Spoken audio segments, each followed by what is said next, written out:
Welcome to Sumathi's kitchen diaries Tamil.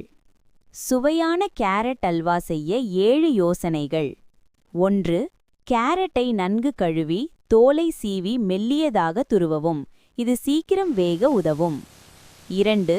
ஒரு கடாயில் சிறிது நெய் சேர்த்து துருவிய கேரட்டை 5 முதல் 7 நிமிடங்கள் பச்சை வாசனை போகும் வரை வறுக்கவும்.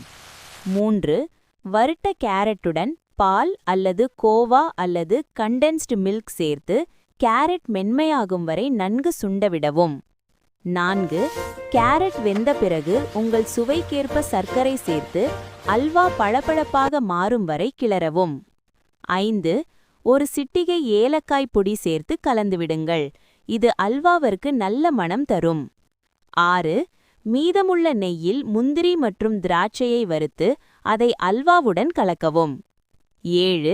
அல்வா கடாயில் ஒட்டாமல் திரண்டு வரும் பதத்தில் இறக்கி சூடாகவோ அல்லது குளிராகவோ பரிமாறலாம்.